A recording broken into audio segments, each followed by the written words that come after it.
The air inside the Stanford Computer Sciences lab in the summer of 1996 was always too cold, even in the middle of a California heatwave. The hum of old ventilation ducts echoed like distant machinery in a ship's engine room. Rows of outdated beige workstations, a generation behind the bleeding edge, sat in long lines underneath harsh fluorescent lights, each one flickering faintly, like a tired pulse struggling to keep rhythm. Most students avoided this building after midnight, not because they feared the ghost stories whispered among freshmen, but because the machines were loud, the lights headache-inducing, and the air smelled faintly of warm plastic and aging silicon. But Henry Lawson loved it. He sat hunched at the last workstation in the back corner, where the hum was lowest and the lights flickered least. He wore a loose, faded grey hoodie, sleeves pushed up to his elbows, revealing arms thin from too many skipped meals and too many nights powered by caffeine and determination. His glasses, too large for his face, kept sliding down his nose, so he pushed them back up with his thumb every few minutes, often without noticing. His hair was messy, an inky mop that looked like it had lost every battle with gravity. Before him, the monitor glowed with a density of code that would have made most graduate students blink twice. But Henry wasn't blinking. He typed with a strange blend of intensity and delicacy, as though he were both sculpting marble and performing open-heart surgery. His fingers moved so quickly that the keyboard occasionally clattered in protest, but never enough to distract him. The room was silent except for the hum of machines and the rhythmic tapping of keys, until a voice pierced the quiet. "Henry? Are you still here?" A researcher poked her head in. Dr. Evelyn Hart, one of the few people in the department who treated Henry not like a reclusive anomaly, but like a gifted colleague. She was carrying 2 cups of coffee, one steaming and the other clearly long cold. Henry didn't even look up. "I said I'd finish tonight," he murmured. "You say that every night," Evelyn said, setting the hot cup beside him. "Then I find you here at sunrise, half conscious and typing on pure stubbornness." Henry blinked, as though processing human interaction took a moment longer than processing code. "Time's relative," he said. "It's 3 in the morning," she replied dryly. "Relative or not, you should rest." "I will when it's done," Evelyn sighed. "Henry, you can't sprint your way through a marathon." He finally looked at her, eyes ringed with exhaustion, but glowing with something else, something fierce, something dangerous.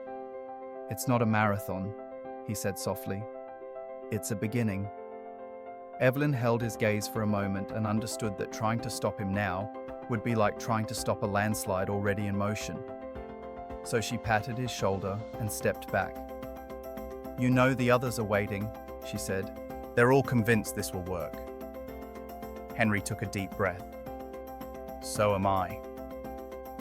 When she left, the door shutting gently behind her, Henry exhaled slowly. His fingers hovered over the keyboard as though preparing for a ritual he had rehearsed thousands of times. And in a way, he had. The last 3 years of his life, his entire identity, it felt like, had been building to this moment. He was close. So close he could feel it buzzing under his skin. Henry Lawson was about to do something that might change the future of software forever.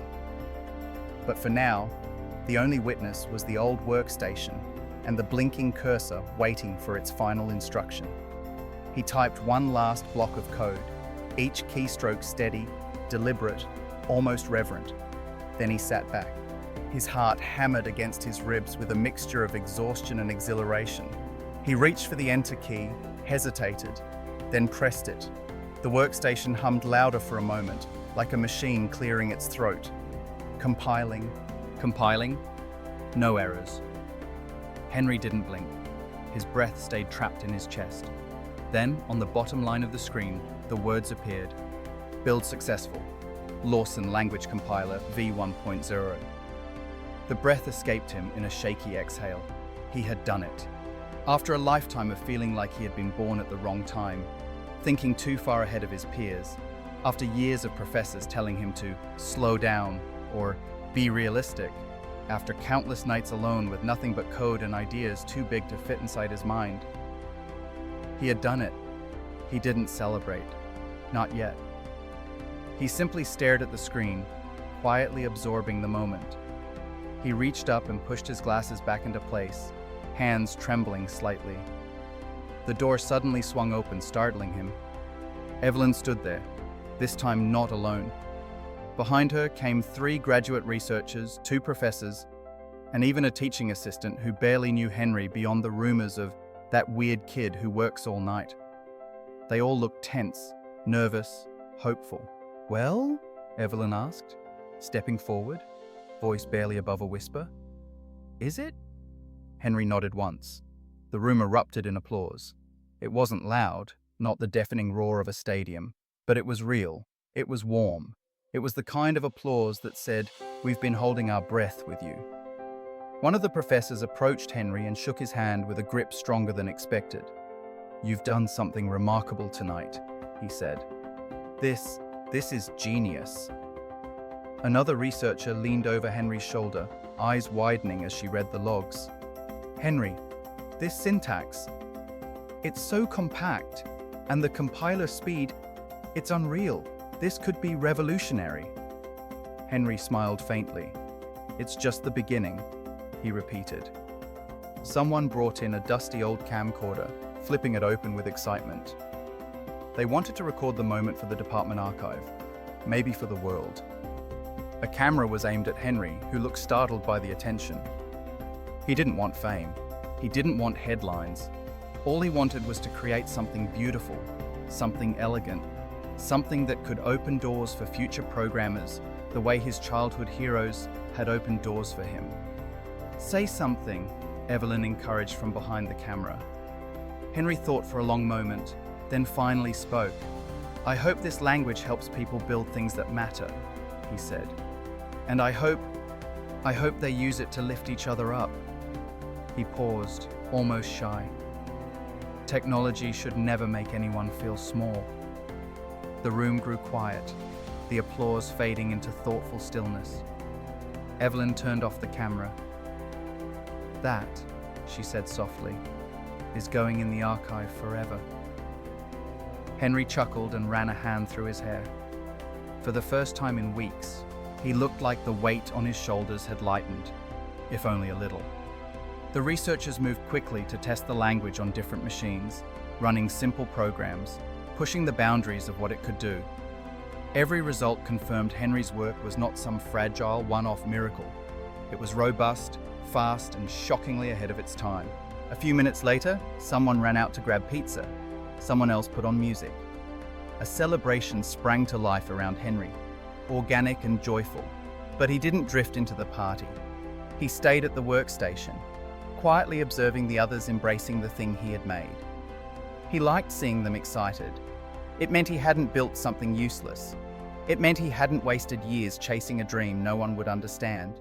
He glanced at the chaotic swirl of students and professors, laughing and testing and arguing passionately about code. For a fleeting moment, Henry felt a deep sense of belonging. A quiet voice in his mind whispered, "Maybe this is where you're meant to be. Maybe this is your place." But life has a way of shifting underfoot before you realize it. Triumph does not guarantee stability. Genius does not guarantee success. And the future, bright as it may appear in a room full of celebration, can darken faster than anyone expects. Henry didn't know then that the world outside this lab was changing faster than even he could keep up with. He didn't know that startups would rise and fall like sandcastles at the tide's mercy. He didn't know his language would be praised, then overshadowed, then quietly forgotten. He didn't know he would fade from Silicon Valley's memory like smoke. All he knew, right here, right now, was that he had done something meaningful. And for a young man who had never quite fit into the world the way others seemed to, that was enough. Hours passed. The celebration eventually dissolved into tired laughter. Someone curled up on a beanbag in the corner and fell asleep. Evelyn clapped Henry on the shoulder one last time before leaving. "You should get some rest," she said softly. Henry looked at his code one final time, nodding. Yeah, maybe. When the room finally emptied, Henry stayed a little longer.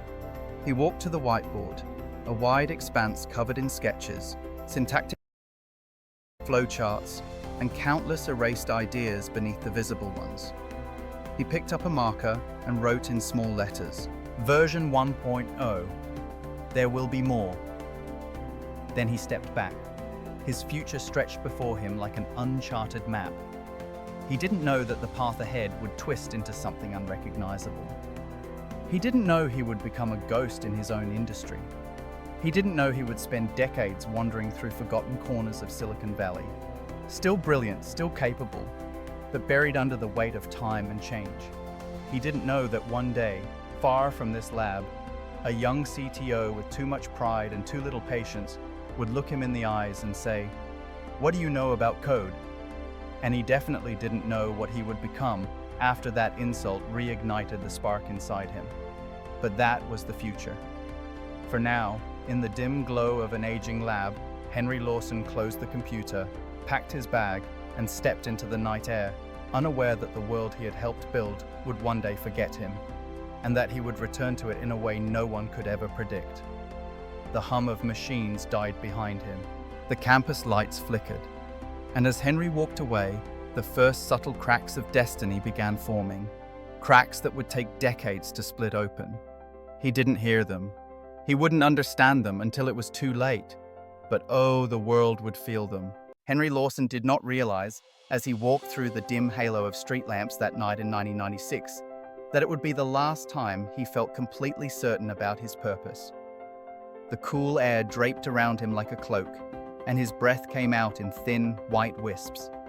He felt light, weightless even, buoyed by the momentum of achievement.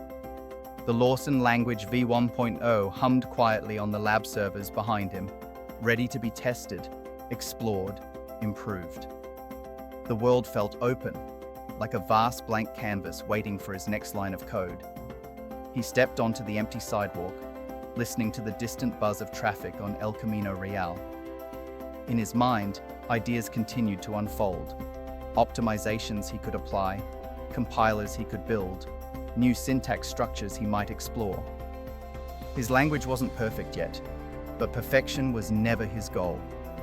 What mattered was potential. And tonight, he finally saw it clearly. He imagined himself in 10 years, collaborating with brilliant minds, teaching, creating, contributing to a world where technology lifted people up, where code was not just a tool, but a bridge between imagination and reality. He couldn't know then that the bridge he envisioned would crack under forces he never saw coming. His future, bright and boundless in the lamplight, was already shifting beneath his feet like sand in an unseen tide. As he walked through campus, passing darkened windows and silent courtyards, he felt a strange, momentary chill. Not from the wind, but from something deeper, a soft tremor in the air. He brushed it off and continued, but the tremor followed him. In the days that followed, the department buzzed with excitement. Students who had once barely looked in Henry's direction now lingered near his workstation, curious about the elusive syntax he had crafted. Professors invited him to speak at seminars. Recruiters from early-stage startups sent him flattering emails. Everyone wanted a piece of the prodigy who had built something elegant in an era obsessed with speed and crude efficiency. Henry tried to navigate the sudden attention with humility, but he wasn't prepared for the whirlwind. Interviews, testing sessions, debugging marathons, meetings with people who spoke about monetization, market strategy, intellectual property. He listened politely, nodding along, but their words often blurred into white noise. He didn't write the language for profit. He wrote it because it felt right, because he wanted something beautiful to exist. But the world around him interpreted his creation as an opportunity, a commodity to be shaped, marketed, packaged. He felt it happening one layer at a time, like vines creeping over a statue, slowly burying its silhouette. One afternoon, a venture capitalist with slick back hair and a smile too polished approached him with a business card printed on thick silver stock. "You've got something powerful," the man said. "Join me. We can form a company around this. You'll be the face of a revolution." Henry blinked behind his glasses. "But I'm still refining the core structure. It's not ready to scale.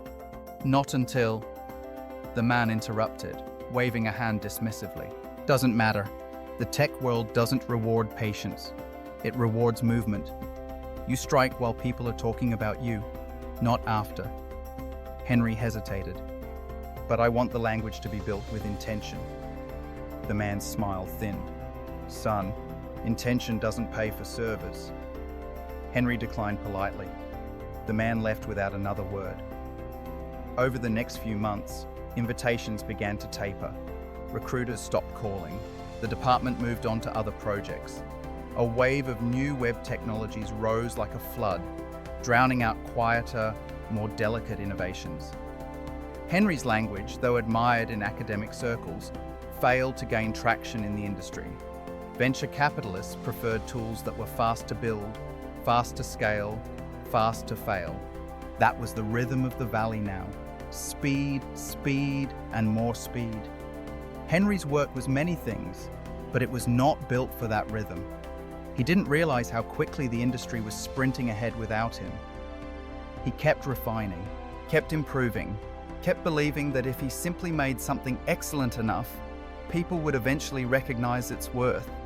But the valley had grown impatient, and in that impatience, a quiet kind of neglect took root. In 1999, the dot-com boom surged. Startups sprang from the ground like weeds. Money flowed recklessly.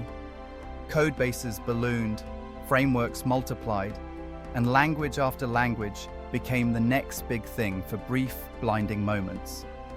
Henry still worked in the same lab, now as a researcher rather than a student. His desk was cluttered with printouts, diagrams, and endless notes on syntax trees. But when he attended conferences, he noticed fewer people asking about his work. His booth, which had been packed just 3 years earlier, now drew only the curious or the nostalgic. One engineer glanced at his demo and shrugged. "Feels too handcrafted. The industry needs tools that scale fast, not beautifully." Henry felt something inside him tighten. He returned to the lab that night and typed alone until dawn, trying to adapt, trying to grow with the world that no longer moved at his pace. But every attempt to compromise his vision felt like cutting a piece off himself. By 2002, the dot-com bubble burst. Startups collapsed like dominoes. Funding evaporated. Labs lost grants. Companies shuttered overnight. Henry's research position was cut due to budget constraints. He was 30, brilliant, and suddenly unemployed. He tried applying for engineering roles, but interviewers looked past him, preferring younger candidates fluent in newly trendy languages.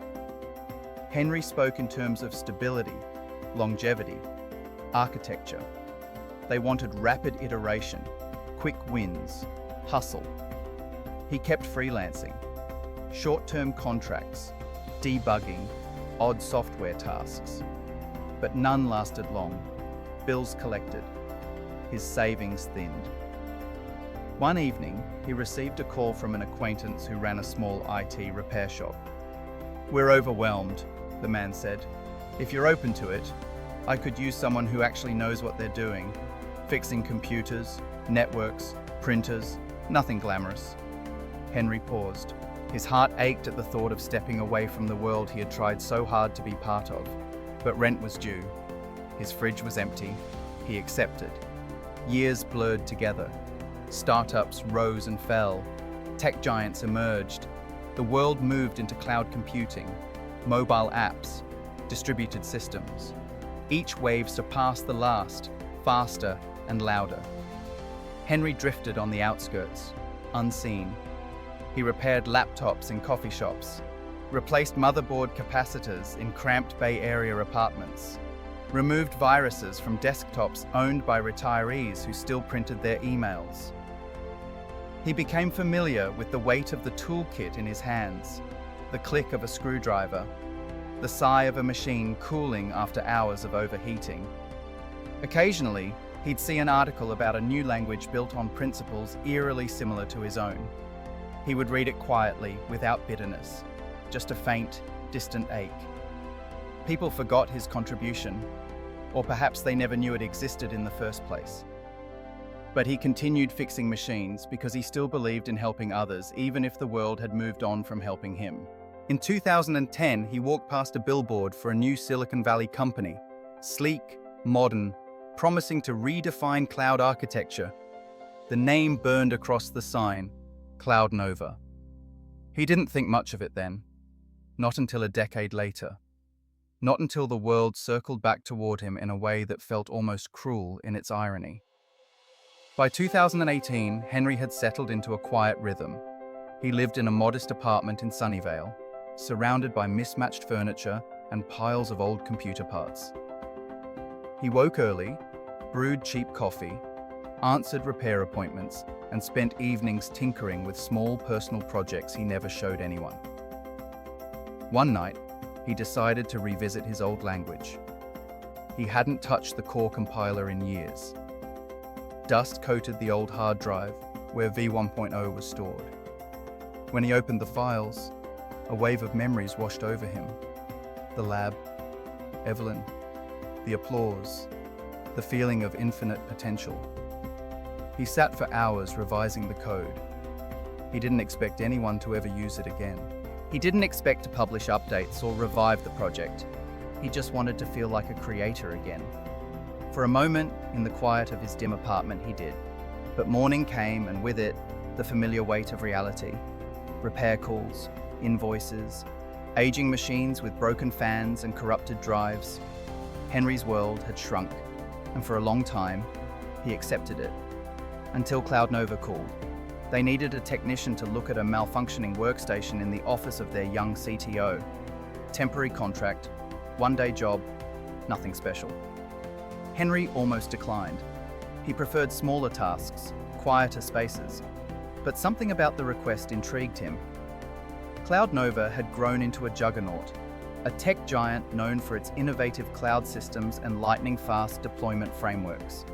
Their architecture was a marvel of modern engineering, and buried deep inside their documentation, though no one seemed to notice it, were faint traces of a design philosophy Henry recognized. His design philosophy. Theirs was not built on his language, not directly, but something in the structure felt familiar, like seeing a distant relative's face in a crowd. So he accepted the job. He arrived at the gleaming glass tower in downtown San Francisco. The corridors buzzed with energy. Young engineers in trendy clothes rushed past him, eyes bright with ambition. The world he had once belonged to pulsed around him, but it no longer recognized him. He was escorted to the 42nd floor, where the CTO's office overlooked the sprawling city. That was where he met Evan Cole for the first time. Young, charismatic, sharp as a blade. Brilliant in a way that demanded attention, but lacked the depth that only hardship can carve into a person. Evan looked Henry up and down, taking in the worn jacket, aging tools, tired eyes. "Just fix the machine," Evan said impatiently. "I don't have time for explanations." Henry nodded and knelt beneath the workstation. But when he identified the issue, a memory leak lodged deep inside a custom bootloader, he hesitated. Not because he wasn't sure, but because the design was hauntingly similar to programs Henry used to write decades ago. He began explaining gently, offering insight, context, and Evan cut him off with a scoff. "Oh, please. You fix printers. What do you know about code?" The words landed like a hammer, cold, dismissive, cracking through the layers of Henry's composure. He didn't argue. He simply closed his toolkit and left. Outside, the wind cut sharper than usual. The world felt smaller again. But something had changed. Not in the world, but in him. An ember that had cooled years ago sparked back to life. An ember that would soon become a wildfire. Night fell over the city, and Henry lay awake, staring at the ceiling. Evan's words echoed in his mind. "What do you know about code?" In a life full of quiet disappointments, this one felt different. It felt like a call. He sat up slowly, breathing deeply, as an old and familiar precision returned to his thoughts. The man Evan dismissed, the repairman, the relic, faded away. And the architect, the creator, the prodigy who once reshaped a lab and held the future in his hands. He opened his laptop, and he began to type. Lines of code flowed from him with a clarity he had not felt in decades. His old language, his long-forgotten masterpiece, came alive again under his fingers. The years stripped away like dust. For the first time in a very, very long time, Henry Lawson felt like himself. And as he worked, the city glowed outside his window, clouds drifting across the darkened sky, lights shimmering like data streams across a server grid. Cloud Nova, the bootloader, the familiar architecture, the arrogance of a young man who didn't know what he didn't know. He decided it was time to remind the world who he once was, and who he still could be. What began as a quiet flame began to burn hotter, brighter, unstoppable. And somewhere inside that flame was the first spark of what would become the most daring, unexpected, and transformative act of Henry's life. The act that would lead directly, inevitably, into the moment the alarms blared across the 42nd floor. The moment Evan Cole would learn the price of arrogance. The moment Henry would reclaim his legacy with a single devastatingly elegant message. But that moment belonged to another chapter. As Henry pressed enter on a new line of code, the screen pulsed with a warning he ignored, and the next chapter of his life, long dormant, finally stirred awake. The glow of Henry's old laptop lit up his dim apartment like a candle in a cave. It was past midnight, and the constellations outside hung above the city like a distant circuitry map. Cold, precise, indifferent. Most of San Francisco slept below him. But Henry Lawson sat awake, spine slightly hunched, face illuminated by shifting lines of code that pulsed across his screen like veins of light. Outside, the world kept moving, cars passing like silent ghosts, fog drifting in over the bay, the neon reflections of late-night diners glowing against the dark pavement. But inside Henry's mind, time behaved differently. It stretched and tightened, folding and unfurling in patterns only he could perceive. Like a labyrinth of logic, he walked through barefoot, step by careful step. He wasn't angry. At least, that's what he told himself. Anger was loud, chaotic, destructive. But what lived in Henry now was something quieter, something sharper. It was a hum, an undertone, a vibration in the back of his skull that had been dormant for so long he barely recognized it. Purpose. Not revenge, not pride, not the need to prove something to anyone else, just purpose. The kind he hadn't felt since the night his compiler flashed "build successful" in a lab that no longer existed as he remembered it. Evan Cole's words had simply opened a door Henry thought was sealed forever. What do you know about code? A question with an answer too vast for someone like Evan to understand. Slowly, carefully, Henry accessed Cloud Nova's public documentation. Not to attack, he wasn't that kind of man, but to examine, to understand, to confirm what he had sensed in the CTO's tone and in the structure of the malfunctioning workstation. Cloud Nova's architecture was brilliant in places, clever, efficient, ruthlessly optimized. But woven silently into the deepest layers were patterns that felt like echoes from Henry's past. Syntax choices, memory management styles, compiler optimization heuristics. Like someone had stood on the shoulders of giants, but never bothered to ask the giant's name. Or worse, never knew he was standing on one. Henry traced the lineage of the code, scrolling through framework versions, white papers, legacy documents, archived training modules.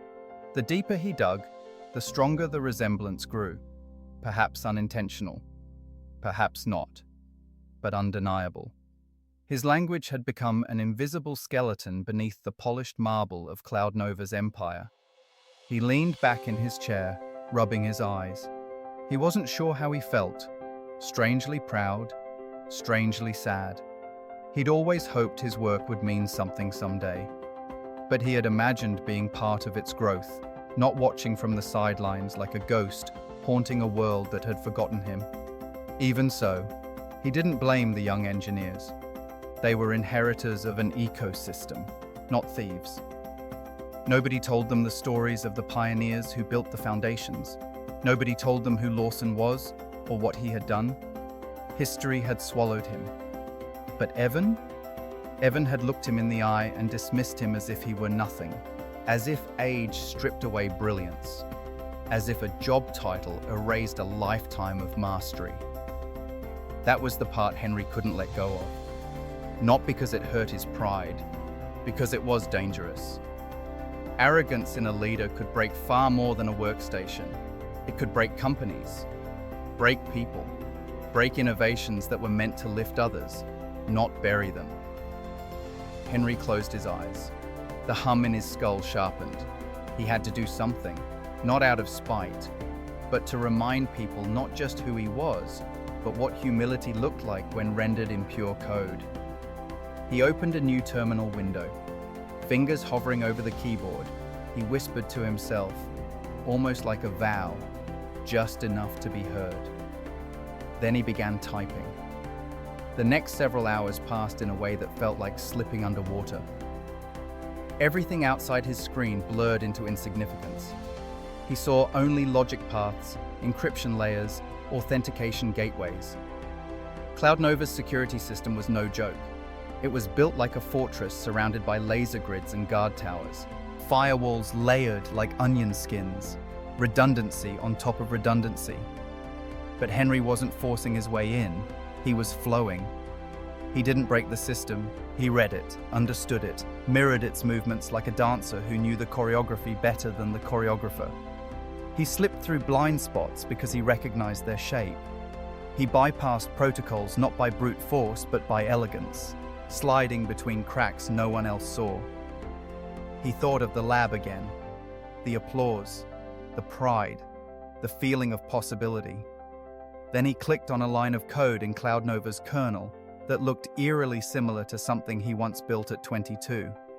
"Oh, Evan," he murmured, "you really don't know where the bones of your castle came from, do you?" He smiled sadly.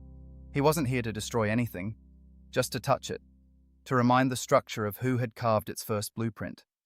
He set up a ghost session, untraceable, ephemeral, a presence that would vanish without a footprint once it achieved its purpose, something that could slip in and out of the system with the delicacy of a breath. It took him exactly 30 seconds. He sat back in his chair, surprised not by the ease, but by the familiarity. He wasn't rusty. He wasn't outmatched by time. He was simply unused. And in that realization, something inside him softened. Not triumph, not superiority, but the steady warmth of rediscovery. He wasn't a relic. He was a craftsman whose tools still fit perfectly in his hands. Cloud Nova's internal systems lit up on his laptop. User directories, dev pipelines, kernel logs, a sprawling digital city unfolding in clean lines and complex shapes. He didn't touch anything harmful. He didn't steal. He didn't alter. He simply observed. Then he opened a blank text window inside the secure admin server, one that Evan Cole personally used daily. He typed slowly, deliberately. "I am the one who wrote the language your system is built upon." He stared at the sentence. It looked surreal, floating there in the untouched sanctity of Cloud Nova's core. He added another line. "You said I know nothing about code." Not angry, not spiteful, just honest. He considered leaving it at that. But no, words alone weren't enough. They needed meaning, they needed context, truth, history. So he retrieved an old clip, a grainy video from the Stanford archive, the one Evelyn recorded on her camcorder, the one where he spoke quietly about building tools meant to uplift, not belittle. He compressed it delicately, embedded it, positioned it where Evan couldn't possibly miss it. Then he fixed the bootloader bug. A 6-line patch, elegant, efficient, unmistakable in style. The kind of fix only someone with intimate knowledge of the Colonel's ancestry could produce. When he finished, he sat back and exhaled. His hands trembled, not from fear, but from something like catharsis. He had no desire to cripple Cloud Nova, no intention of humiliating Evan publicly, but he wanted the young CTO to understand something fundamental. That brilliance does not belong to the loudest voice. That innovation is inherited, that the old paths matter. Maybe Evan would ignore the message, maybe he would rage, maybe he would learn, but Henry had done what he needed to do. He closed his laptop. The ghost session evaporated. The connection dissolved like mist. His presence vanished without a trace. Outside, dawn was breaking. The first soft threads of sunlight wove through the blinds and settled on Henry's tired face. He hadn't slept all night, but he felt strangely awake. He made coffee. He showered. He put on his worn jacket and checked his email for new repair appointments. Life resumed. He didn't expect thanks. He didn't expect recognition. He didn't expect anything. But as he stepped outside into the crisp morning air, a sense of calm washed over him. He didn't know that in less than 2 hours, panic would erupt on the 42nd floor of Cloud Nova. He didn't know that alarms would blare, engineers would scramble, and Evan Cole would stare in horror at a message he could not ignore. He didn't know that his quiet act would set off a chain reaction that would pull him, reluctantly but inevitably, back into the world he once helped shape. He just walked, hands in his pockets, breathing in the morning. Meanwhile, across the city, the first engineer arrived at Cloud Nova headquarters, logged into the dev system, and froze. And in that single moment of freezing, the day began to unravel. But that unraveling belongs to the next chapter. For now, the morning sun rose, sharp and golden, over a city unaware that one man's quiet reclamation of identity was about to shake its gleaming towers. The first alarm didn't scream. It whispered. A soft, almost reluctant flicker of red in the corner of a monitor on the 42nd floor of Cloud Nova's headquarters. The engineer who triggered it, Mark Hanley, a quiet man who preferred coffee to conversation, didn't notice it at first. He had a habit of plugging in his headphones as soon as he arrived, easing into his morning with low-volume jazz and a slow sip of something too strong for most human digestive systems. Outside the tall glass windows, San Francisco was still caught between night and day, a bruised purple sky stretching above the fog like a thin veil. Lights blinked on in the office towers across the bay, one by one, as though the city were waking eye by eye. Mark sat down, cracked his knuckles, and logged into the server. That was when he saw it. At first, he thought it was a glitch, some leftover testing output that someone forgot to clear. But the more he stared, the more wrong everything looked. No way, he murmured. He yanked off his headphones. A single window was open in the admin console. A message was waiting inside it, sitting with the quiet confidence of something that belonged there. No warnings, no corrupted artifacts, no signs of brute force, just a message. A message typed with the calmness of someone who knew exactly what they were doing. He read the first line, "I am the one who wrote the language your system is built upon." His stomach dropped. He blinked hard, leaned closer, and read the next line. "You said I know nothing about code." He felt cold. He scanned the metadata. No IP trace, no process ID, no log of entry or exit. Whoever had written this had slipped in and out cleaner than any ghost he'd ever seen in the system. Holy shit. He stumbled back in his chair, rolling so far that the casters nearly hit the desk behind him. His heart hammered in his chest. He scrambled for his headset, hit the emergency channel. I think we have a breach," he gasped. "Root level access. Someone was inside the kernel. The entire floor snapped awake. Chairs slammed, keyboards clattered, coffee spilled onto desks. Within 60 seconds, a dozen engineers clustered around Mark's monitor. Their faces reflected the same expression, a mixture of fear, disbelief, and something close to awe. But before any of them could process it further, the alarms truly began. This time they screamed. Red strobes flashed overhead. A harsh klaxon wailed through the office like a metallic howl. Security shutters locked the elevators automatically. Doors clicked into reinforced mode. The large screens lining the wall lit up with cascading alerts. Unauthorized root access, detected core, dev systems, compromised kernel integrity, flagged initiating lockdown protocol. The engineers froze. Someone stuttered. This has never happened before, not even in simulations. Someone else whispered. How did they get in without triggering anything? A third voice trembled. Who the hell is "I wrote the language you're using" supposed to be? Then another alarm joined the chorus, one that hit harder than the rest. It was the CTO's emergency line. Evan Cole. He would be furious, terrified, demanding answers none of them had. Mark felt his throat tighten. His hands shook as he typed desperately into the console, searching for even a grain of information that could tell him who had done this. But there was nothing. Nothing except, "What's that?" he whispered, pointing to a new icon flashing at the bottom corner. A file, recently modified, locked to admin access. Someone opened it. A window expanded. Then a video started playing. The lab, the applause, the young man with glasses speaking about helping others, the flickering timestamp from 1996. The room fell silent. Who is that?"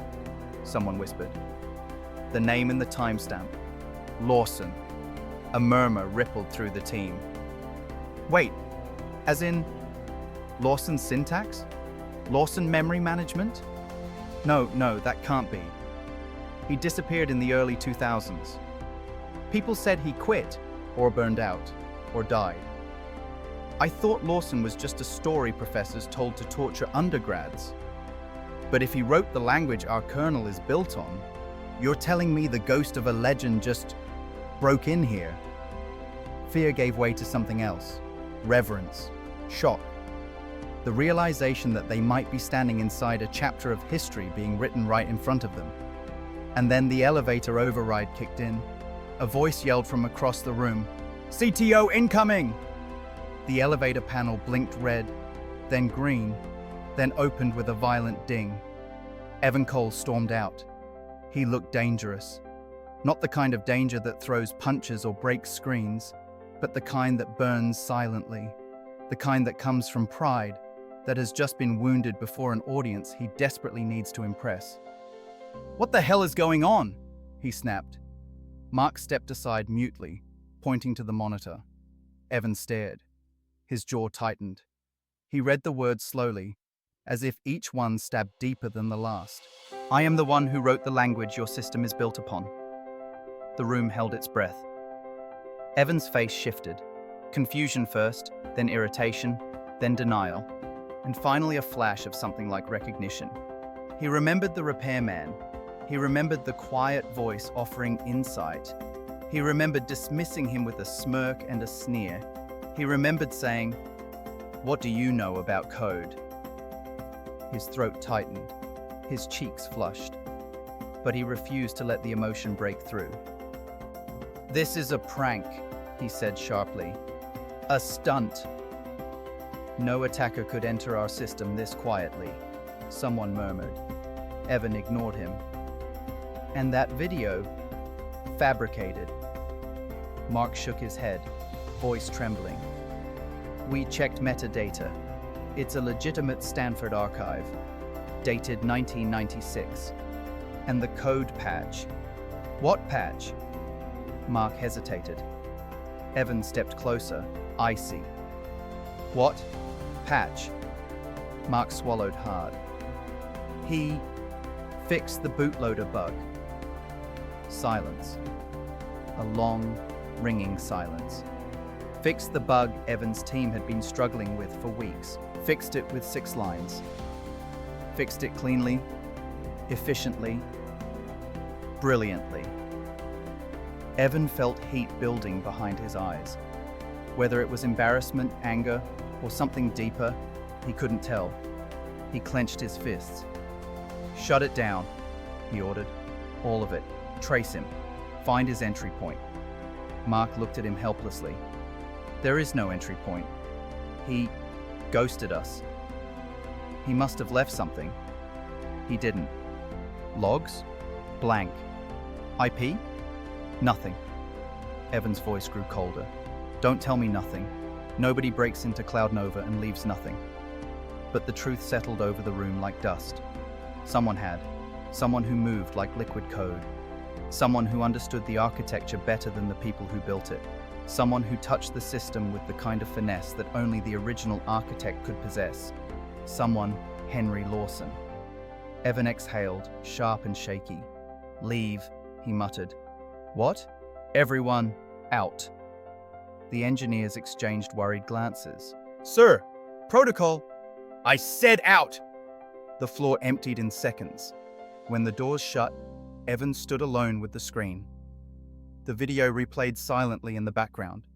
Henry's younger self, alive with quiet brilliance, smiled shyly and said, "Technology should never make anyone feel small." Evan sank into a chair, heart pounding. He felt small now, painfully, humiliatingly small. But beneath the humiliation, something else stirred. Not anger, not fear, but a question. A question that would change everything if he allowed himself to ask it honestly. What if I was wrong about him? He rubbed his face, leaned forward, and pressed a hand to the screen as though trying to reach through time and touch the truth. "Who are you?" he whispered. "What did I miss?" He didn't have an answer, but someone else did. Someone who was, at that moment, sitting in a small diner across the city, quietly eating breakfast while reading the newspaper, completely unaware of the chaos unfolding inside Cloud Nova. Henry Lawson took a sip of coffee and closed his eyes briefly. He felt lighter than he had in years. Not victorious, just restored. Something inside him had been broken for so long he'd forgotten its original shape. This morning, it felt whole again. He finished his meal, paid the bill, and stepped outside, unaware that half the city's tech gossip channels were already buzzing with rumors of a phantom breach. That the engineers he'd unwittingly inspired were awake in fear and admiration. That Evan Cole was staring at a message that would haunt him into action. And as Henry walked toward his next appointment, a simple repair job on a home office desktop, he had no idea his quiet gesture would pull him back into a world that desperately needed him, whether he wanted it or not. The city around him stirred, preparing for something bigger than any of them knew, because the breach was only the beginning. The real collision, the one between past and present, arrogance and humility, genius and recognition, was still waiting just beyond the horizon. And that collision would define everything that came next. For hours after the breach, Cloud Nova's 42nd floor was a battlefield without sound. Engineers worked with hunched shoulders and haunted eyes, fingers racing over keyboards like they were trying to hold back a flood with bare hands. Security teams roamed the corridors, whispering into earpieces, their movements sharp, coordinated, tense. The digital forensics specialists, the closest thing the company had to an internal SWAT team, had set up temporary stations near the server room, each one illuminated by the frantic flicker of multiple screens. But at the center of the storm, in a glass-walled office overlooking the whole floor, sat CTO Evan Cole. He hadn't moved in nearly an hour. The room around him buzzed with activity, but his gaze stayed fixed on the paused frame of the video. The young man with glasses, the hum of the old Stanford lab captured in pixelated grain, the faint echo of applause frozen mid-motion. Henry Lawson. The name meant almost nothing to Evan 2 hours ago. Now it pressed against the inside of his skull like a weight he couldn't shake off. He replayed the video. Again. Again. Again. Each time, Henry looked younger, brighter, more alive with that quiet, glowing conviction that came only from people who didn't chase recognition, only purpose. Technology should never make anyone feel small, the younger Henry said in the clip, a soft smile pulling at the corner of his mouth. Something twisted inside Evan. He paused the video mid-sentence, studying the face, the expression, the posture, the energy. And for the first time in a long time, he felt ashamed. He tried to rationalize it at first, tried to bury it under layers of logic. He was the CTO, a leader.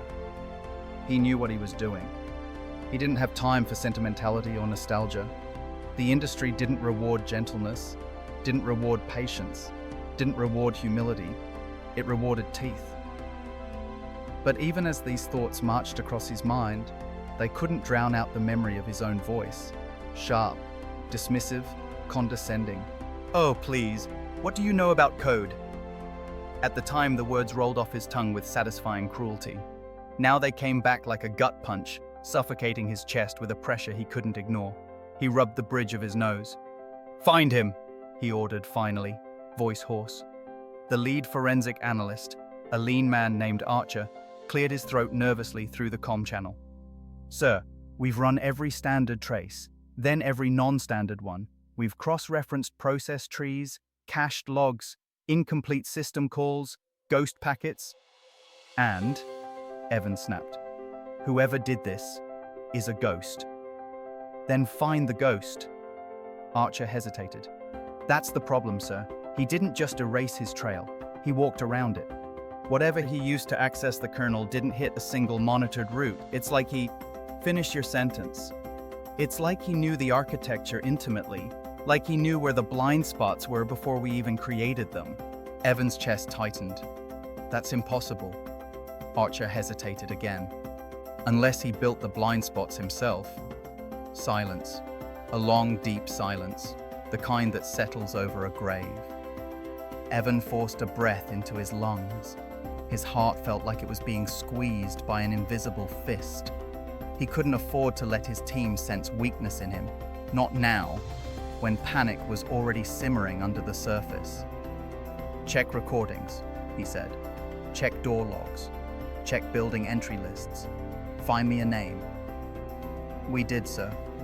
Twice." Archer swallowed. "Only one person outside the dev team entered this floor in the last few days." Evan froze. "Who?" The answer came reluctantly, like the analyst didn't want to say it aloud. "Henry Lawson." The words hit harder than any alarm siren. Evan closed his eyes. The repairman. The man with the quiet voice, the steady hands, the careful gaze examining his workstation like it was a living thing.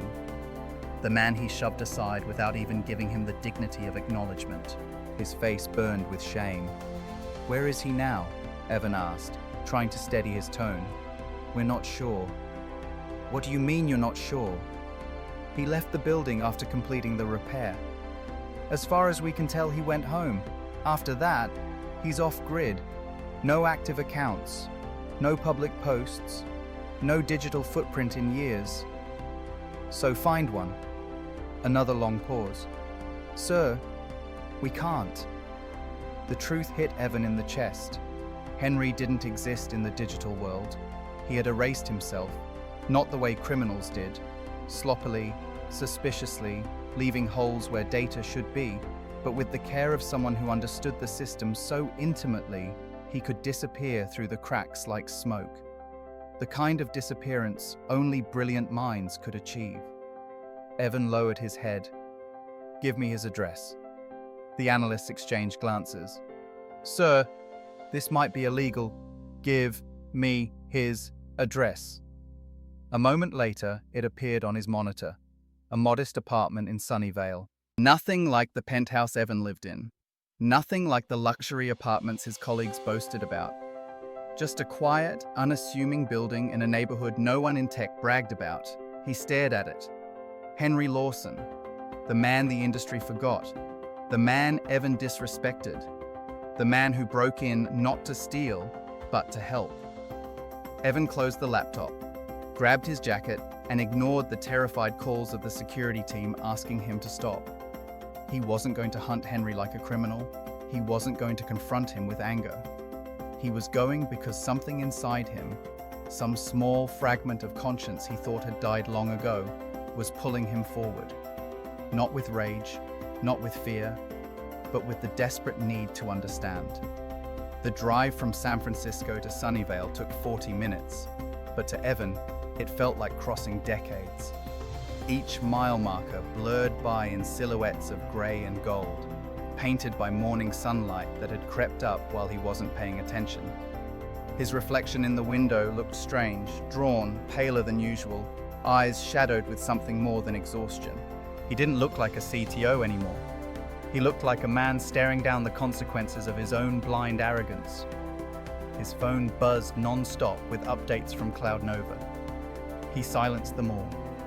As he pulled into the quiet suburban street, he saw the building, a small two-story structure with peeling paint, faded numbers on the mailbox, and a tree in front, whose branches bent politely toward the sidewalk as though bowing to passers-by. Henry's world. Evan parked, sat for a moment gripping the steering wheel, and inhaled a shaky breath. He didn't know what he would say.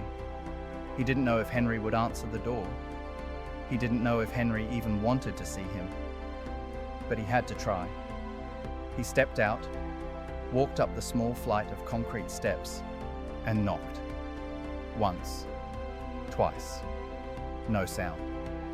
He lifted his hand to knock again. The door opened. Henry Lawson stood there wearing a soft, tired expression, as though he had expected Evan all along. His eyes, older now, lined with decades of disappointment and resilience, met Evan's without hostility. Evan froze, caught in the weight of that gaze. For a long moment, neither spoke. Then Henry gestured calmly. "You should come inside." Evan stepped over the threshold like a man crossing into another lifetime. The apartment was small, cluttered with old computer parts, stacks of printed code, and a faint smell of solder mixed with coffee. A far cry from Cloud Nova's polished glass and chrome. But there was a warmth here, an authenticity that made Evan feel strangely out of place. Henry motioned toward the small table. "I know why you're here," Henry said softly. Evan swallowed hard. "Then you know I'm sorry." Henry nodded once, not in forgiveness, not in dismissal, simply acknowledging the truth of the words. "You were angry," Henry said. "Stressed, overworked. That's no excuse." "Perhaps not," Henry agreed. "But it's the reason." Evan lowered his gaze. "I didn't know who you were." Henry studied him silently, then spoke. "And would it have mattered if you did?" The question cut deeper than any accusation. Evan had no answer. Henry didn't push. He poured 2 cups of coffee, old, bitter, but comforting in its simplicity, and sat down across from Evan. "You fixed our system," Evan said quietly. "I didn't fix it," Henry replied. "I corrected a small oversight. A small oversight that my entire team missed." Henry smiled faintly. "Even the best engineers overlook things. We're human." "You're more than that," Henry shrugged. "Just a man, one who still cares about the craft more than the credit." Evan felt tears prick behind his eyes, not out of sadness, but out of the overwhelming weight of humility crashing down on him. He had spent years clawing for status, admiration, recognition, and sitting across from him was a man who built brilliance with his bare hands, and then walked away without asking anything of the world. Evan tightened his grip on the coffee cup. "I need your help," he said finally. "Not for the breach, for the company, for the team, for me." Henry looked at him thoughtfully. "I'm not interested in joining Cloud Nova," he said gently. "That's not what I'm asking." Evan leaned forward. "I don't need you to build something for us. I need you to teach me what I've been too blind to see." Henry studied him, eyes softening. "You want humility." Evan nodded. I want to be better than the man who dismissed you. Henry sighed, leaning back in his chair. Everyone learns humility eventually, he said. Some learn through wisdom, some through failure, some through moments like this. Evan hesitated, then whispered, Will you help me learn it? Henry didn't answer immediately, but when he did, it was with the gentleness of a teacher rediscovering the joy of guiding a student willing to listen. Only if you're ready to hear the truth, not about code, but about yourself. The words settled in the quiet room. Outside, sunlight washed over the neighborhood, warming the sidewalks, touching the windows, turning the morning into something bright and full of possibilities that neither man could have predicted. Evan breathed in slowly. I'm ready. Henry nodded once. Then for the first time in years, the old spark of purpose flickered to life in his eyes. And thus began a mentorship neither expected. One built not on power or ego, but on mutual transformation. A transformation that would soon ripple far beyond Cloud Nova. Because the world was about to learn that the ghost who once wrote a forgotten language still had something left to give. The days that followed their conversation unfolded in a strange, delicate rhythm, like the awakening of something long dormant. Evan returned to Sunnyvale again and again, slipping away from the gleaming towers of Cloud Nova to sit at the humble kitchen table where the past and future met in the form of a man he had once dismissed as nobody. Henry never made the meetings formal. Sometimes he would be repairing a dusty laptop when Evan arrived, screws and circuit pieces scattered across the table among coffee rings and old notepads. Other times he would be examining a decades-old printout of his own code, lost in the quiet contemplation of who he had once been and who he had become. But each time he made space for Evan, not as an obligation, not as a burden, but as an unexpected turning point in his long, solitary journey. The conversations were not about hacking, not about systems, not even about the breach. Henry refused to talk about it, and Evan knew better than to bring it up. Instead, they talked about people. About leadership. About why arrogance grows in the places where insecurity hides. In those conversations, Evan slowly discovered the truth about himself. He had been chasing the image of brilliance rather than brilliance itself. He had fought for respect while trampling the very people whose respect would have mattered. And worst of all, he had lost the humility that allowed him to listen. Henry taught without lecturing. He taught through stories. Stories of the early internet days, of researchers who argued fiercely but always cared deeply, of long nights in cold labs where passion mattered more than prestige. He spoke of mentors who challenged him, friends who believed in him, and the quiet joy of crafting something beautiful without needing the world to applaud. Evan listened, taking in every word as though trying to rewrite the corrupted code of his own identity. And in those moments, Henry rediscovered something too, a faint but steady warmth he had forgotten existed. The feeling of being seen, respected, needed, the feeling of being a teacher again. One afternoon, as sunlight streamed softly across Henry's workbench, Evan stared at a torn sheet of code pinned to the wall, one of Henry's early syntax drafts, yellowed by time. You could have been a giant, Evan said quietly. Henry smiled. I didn't want to be a giant. I wanted to build something that would outlast me. Giants fall, but ideas keep walking long after we're gone. Evan swallowed. You think your language outlasted you? Henry nodded at the invisible threads woven into Cloud Nova's architecture. You already proved it did. A silence settled between them, not heavy, but peaceful. Over the next weeks, Cloud Nova began to feel the change in its CTO. Evan no longer barked orders across the 42nd floor. His voice softened. He asked questions. He listened. He apologized when he was wrong. He learned his team's names, all of them. Not because it looked good for management, but because he finally understood what leadership really meant. Some engineers whispered that the breach had shaken him. Others said he'd found religion. But none of them guessed the truth, that he had found his teacher. And Henry, despite living so long in the shadows, began stepping into the light in small, gentle ways. He didn't return to Cloud Nova, but he reviewed lines of code Evan brought to him. He didn't join any teams, but he helped Evan design a mentorship program for young engineers, one that taught humility as the first and most crucial skill. Word spread quietly, not about the breach, not about the hack, but about Evan's transformation. People wondered what had changed him, but few sought the answer. Those who did found nothing more than rumors of an old programmer with silver hair who lived in a humble apartment and gave the CTO advice over mugs of coffee. Henry preferred it that way. Months passed, and winter crept into California with a soft hand. Leaves fell in slow spirals across the sidewalks. The air grew crisp. And Henry, though he rarely admitted it, began to feel tired in a deeper, older way. His steps grew slower. His eyes drifted more often to the window. His hands, so steady for so many years, occasionally trembled when he lifted his tools. Evan noticed. One evening, after a long discussion about compiler pipelines and mentorship ethics, Henry paused mid-sentence and pressed a hand to his chest. A subtle motion, quick and easily missed, but Evan saw it. "Are you all right?" he asked.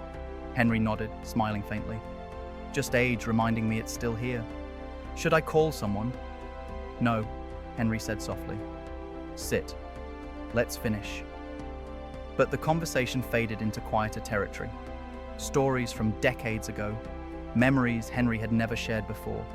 He spoke of the night the lab applauded him, of Evelyn's supportive smile, of the moment he felt like he belonged to something larger than himself. Then he fell silent for a long while. "Do you ever regret disappearing?" Evan asked, voice barely above a whisper. Henry looked out the window at the dimming sky. "I didn't disappear," Henry said gently. "People stopped looking." The simplicity of the truth hit Evan harder than any accusation. Henry turned back, his eyes soft.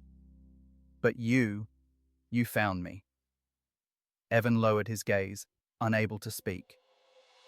That night, when Evan left Henry's apartment, he lingered at the doorway, wanting to say something meaningful, something worthy of the man who had reshaped him. But Henry simply clapped a gentle hand on his shoulder. "Go," he said. "Build something good." Evan nodded and left. It was the last time Henry saw him awake. 2 days later, Henry didn't answer his phone. He didn't open the door. He didn't reply to Evan's messages. A quiet dread crawled through Evan as he drove to the apartment, the city blurring past him like a film on fast forward. When he arrived, the building seemed too still, as though holding its breath. He knocked once, twice. No answer. He pushed the door, and it swung open. Henry had forgotten to latch it. The apartment was soft with morning light. Coffee cup half full, a disassembled motherboard waiting on the table, a window slightly open, letting in a gentle breeze. And Henry Lawson sat in his chair by the window, eyes closed, face peaceful. Gone, as if he had simply closed his eyes between one thought and the next. Evan collapsed into the chair across from him, the world tilting in silent grief. He didn't cry at first. He just sat there, listening to the hum of the small refrigerator, the rustle of the wind through the open window, the ghostly absence of the man who had saved him from himself. After a while, he noticed a notebook resting on the table, Henry's handwriting, a single line written in the center of the page. "Teach them gently." Below it, another line, older, shakier. "Technology should never make anyone feel small." Evan pressed the notebook to his chest and wept. Not for the breach, not for the embarrassment, not for the lessons. For the loss of a man the world should have cherished, but never did. Cloud Nova held a small memorial for Henry a week later. Not a grand event, not a show, but a quiet gathering of engineers in the rooftop garden. Evan spoke softly about a man few had known but all of them had benefited from. He never mentioned the breach, never mentioned the hack, never mentioned humiliation. He spoke only of humility, of mentorship, of brilliance without ego, of legacy without credit. And if we stand on the shoulders of giants, he said, voice trembling, then this man was one of the giants we forgot to thank. Later that night, Evan returned to his office. He sat down, opened a fresh document, and began rewriting the Cloud Nova Engineering Handbook from scratch. Page 1 held only a quote. Humility is the first line of every true programmer's code. H. Lawson. He read it again, and again, and again. Then he began to write. Not because he needed to, because it was what Henry would have wanted. Outside his window, the city sparkled, alive, brilliant, restless. But Evan felt calm, anchored by the voice of a man who had taught him the difference between being brilliant and being wise. Henry Lawson left no fortune, no fame, no empire, no monuments. But he left something better. A legacy written not in stone, but in people. And in the quiet corners of the tech world, whispers began to spread about a forgotten programmer whose ideas still shaped modern systems, whose kindness still shaped modern minds. A ghost no longer haunting the edges of the industry. A teacher who lived on in every line of code written with humility. The sky outside grew brighter as dawn approached. Evan looked toward it, imagining, for a moment, that somewhere, Henry was finally at peace. And with a deep breath, Evan whispered the only goodbye that felt true. Thank you, Henry, for everything.